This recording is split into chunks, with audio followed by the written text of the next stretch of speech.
Namitha news కు స్వాగతం. ముందుగా హెడ్లైన్స్. విశాఖ స్టీల్ ప్లాంట్ ప్రమాదంపై తీవ్ర దిగ్భ్రాంతి వ్యక్తం చేస్తూ మృతులకు 1 కోటి, క్షతగాత్రులకు 50 లక్షల రూపాయలు పరిహారం కోసం నిసార్ అహ్మద్ డిమాండ్. సుగాలమిట్ట రోడ్డు ప్రమాదం, లారీ దగ్ధం ఘటనలో సేవాభావం కనబర్చిన తండ్రి కొడుకులను ఘనంగా సన్మానించిన పొంగనూరు పోలీసులు. కొండ సముద్రం చెరువులో గుర్తు తెలియని వ్యక్తి ఆత్మహత్య, మృతుడిని గుర్తిస్తే పొంగనూరు పోలీసులను సంప్రదించండి. మదనపల్లి ఎమ్మెల్యే ఇంటి వద్ద ప్రజా దర్బార్. విశాఖ స్టీల్ ప్లాంట్ ప్రమాదమృతుల కుటుంబాలను కేజీహెచ్ లో, క్షతగాత్రులను మంత్రి నారా లోకేష్ పరామర్శ. ఇక డీటెయిల్స్ చూస్తే విశాఖ కేజీహెచ్ లో స్టీల్ ప్లాంట్ ప్రమాదంలో మరణించిన వారి కుటుంబ సభ్యులను పరామర్శించిన మంత్రి నారా లోకేష్.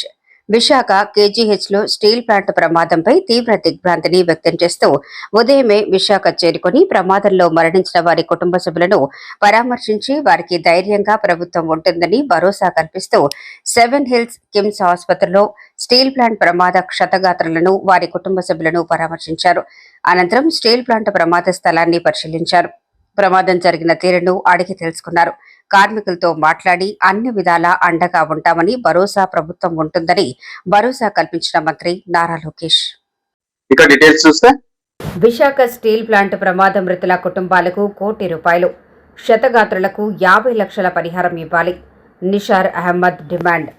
మదనపల్లె వైఎస్ఆర్సీపీ కార్యాలయంలో ఇన్ఛార్జ్ నిసార్ అహ్మద్ మీడియా సమావేశంలో విశాఖ స్టీల్ ప్లాంట్లోని స్టీల్ మెల్టింగ్ షాప్ 2లో హాట్ మెటల్ బకెట్లు కూలిపోవడంతో లిక్విడ్ స్టీల్ కార్మికులపై పడటం వల్ల ప్రాణాలు కోల్పోవటం అత్యంత విషాదకరమని మృతుల కుటుంబాలకు ఆయన ప్రగాఢ సానుభూతి వ్యక్తం చేస్తూ కుటుంబ పెద్దను కోల్పోయిన బాధిత కుటుంబాలకు భగవంతుడు మనోధైర్యాన్ని ప్రసాదించాలని ప్రార్థించారు.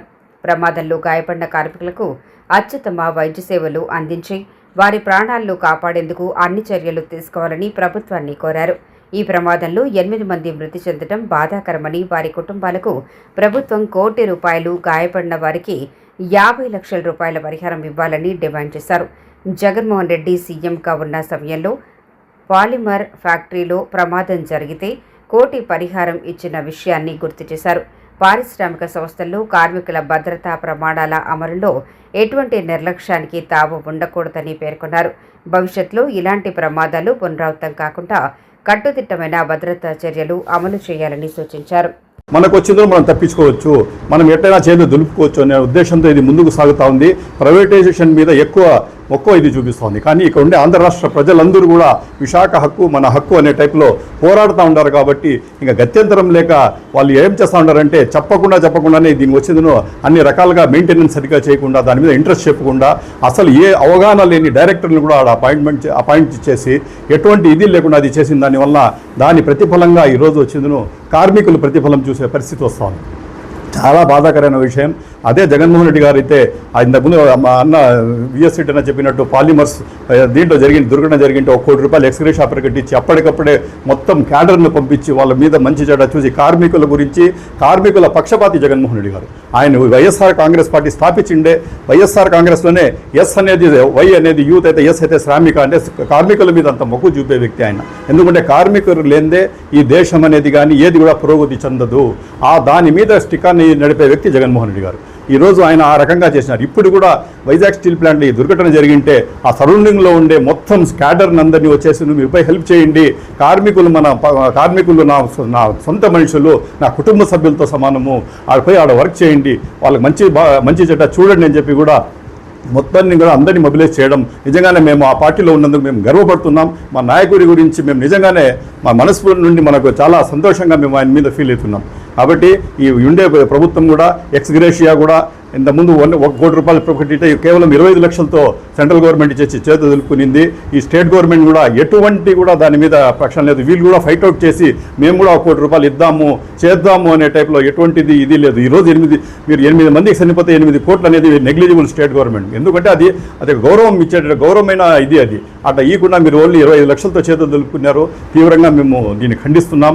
వాళ్ళకు కూడా 1 కోటి రూపాయలు ఎక్స్గ్రేష్ ఆఫర్ కట్టించి అదేవిధంగా అక్కడ ఉండే వర్కర్స్ను కూడా ఎవరు శత్రుగతులు అయినారో, ఎవరు వచ్చేదిను ఇదే అయినారో వాళ్ళకు కూడా ఖచ్చితంగా ఒక 50 లక్షలు కానీ వాళ్ళకి ఇచ్చేసి వాళ్ళకు న్యాయం చేయాలా.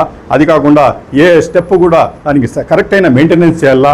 ఆ ఉండే లేబర్ను కూడా ఎక్కువ వర్క్లోడ్ ఇచ్చేసి రెయిన్బగులు పనిచేసి వాళ్ళ మీద ఎక్కువ బాధలు పెట్టి ఇది చేసే బదులు ఎంతమంది కావాలో నిజంగానే వాళ్ళకి అపాయింట్మెంట్స్ ఇచ్చి ఆడొచ్చిందనో వర్క్లోడ్ను కూడా కొంచెం తగ్గించేసి కరెక్ట్ మెయింటెనెన్స్ చేస్తే ఇట్లా ఇది ఇష్యూస్ కూడా ముందుకు రావు. కాబట్టి మేము కూడా దాని గురించి గవర్నమెంట్ పట్టించుకొని ఇది లేకుండా కేవలం దాన్ని ప్రైవేటైజేషన్ చేసిన యాంగిల్ ఆలోచించకుండా దానికి మంచి చెడ్డ చేస్తారని ఆశిస్తూ ఖచ్చితంగా ఆ కార్మికులకు న్యాయం చేసి 1 కోటి రూపాయలు ఇవ్వాలని చెప్పి కూడా డిమాండ్ చేస్తాం. ఇక డీటెయిల్స్ చూస్తే మదనపల్లి ఎమ్మెల్యే షాజహాన్ నివాసంలో ప్రజా దర్బార్ నియోజకవర్గంలో విస్తృత పర్యటన.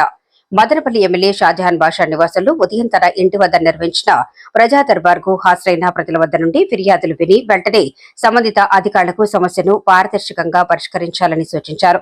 తదనంతరం పరియన్ ఫంక్షన్ హాల్లో Hanumat Dakshitha evolving skill limited వారి ఆధ్వర్యంలో కోర్సు పూర్తి చేసిన విద్యార్థులకు ధృవీకరణ పత్రాలు అందించిన ఎమ్మెల్యే షాజహాన్ బాషా విద్యార్థులకు శ్రద్ధతో ఇష్టంగా చదివి ఉజ్వల భవిష్యత్తు కొరకు రాణించాలని సెలవిచ్చిన ఎమ్మెల్యే షాజహాన్ బాషా. ఇక డీటెయిల్స్ చూస్తే కొండ సముద్రం చెరువులో తేలియాడుతున్న మగ మృతదేహాన్ని గుర్తించిన పొంగనూరు పోలీసులకు స్థానికుల సమాచారం మేరకు కొండ సముద్రం గ్రామం సమీపంలోని చెరువులో తేలియాడుతున్న మృతదేహాన్ని వెలికితీసి స్థానికులను గుర్తుపట్టమని అడగ్గా తెలియకపోవడం మృతదేహం లభ్యమైన ప్రాథమిక ఆధారాల మేరకు 70 సంవత్సరాల వయసు గల మగ వ్యక్తి ఆత్మహత్య చేసుకున్నట్లుగా భావిస్తూ గుర్తుకు తెలియని వ్యక్తి ఆత్మహత్య కేసుగా నమోదు చేస్తూ మీడియాకు ఆనవాళ్లు తెలుపుతూ మృతుని వివరాలు తెలిపిస్తే పొంగనూరు అర్బన్ పోలీసులను సంప్రదించాలని తెలియజేసిన ఇన్స్పెక్టర్ సుబ్బారాయుడు. ఇక డీటెయిల్స్ చూస్తే సుగాలిమిట్ట రోడ్డు ప్రమాదంలో సేవాభావం తండ్రి కొడుకులను సత్కరించిన ఇన్స్పెక్టర్ సుబ్బారాయుడు.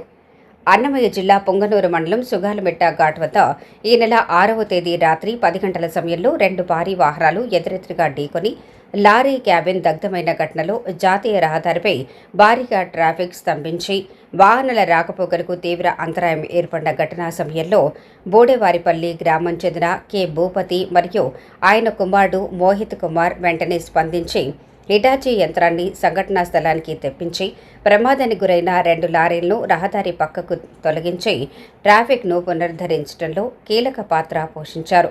వారి సేవలను గుర్తించిన Punganur circle inspector Subbarayudu police సిబ్బందితో కలిసి భూపతి మోహిత్ కుమార్లను సత్కరించి అభినందించారు. అత్యవసర పరిస్థితిలో ప్రజలకు సహాయం చేయడం ఆదర్శప్రాయమని కొనియాడారు. స్థానికులు కూడా తండ్రి కొడుకుల సేవా స్ఫూర్తిని ప్రశంసిస్తూ అభినందించారు. వార్తలు ముగించే ముందు మరోసారి హెడ్లైన్స్. విశాఖ స్టీల్ ప్లాంట్ ప్రమాదంపై తీవ్ర దిగ్భ్రాంతి వ్యక్తం చేస్తూ మృతులకు 1 కోటి, క్షతగాతులకు 50 లక్షల రూపాయలు పరిహారం కోసం నిసార్ అహ్మద్ డిమాండ్. సుగాలిమిట్ట రోడ్డు ప్రమాదం లారీ దగ్ధం ఘటనలో సేవాభావం కనబర్చిన తండ్రి కొడుకులను ఘనంగా సన్మానించిన పొంగనూరు పోలీసులు. కొండ సముద్రం చెరువులో గుర్తు తెలియని వ్యక్తి ఆత్మహత్య, మృతుడిని గుర్తిస్తే పొంగనూరు పోలీసులను సంప్రదించండి. మదనపల్లి ఎమ్మెల్యే ఇంటి వద్ద ప్రజా దర్బార్. విశాఖ స్టీల్ ప్లాంట్ ప్రమాదమృతుల కుటుంబాలను కేజీహెచ్ లో క్షతగాత్రులను మంత్రి నారా లోకేష్ పరామర్శ. నమిత న్యూస్ వార్తలు ఇతరులతో సమాప్తం. తిరిగి రేపటి బులెటిన్లో కలుసుకుందాం. అంతవరకు సెలవు. నమస్కారం.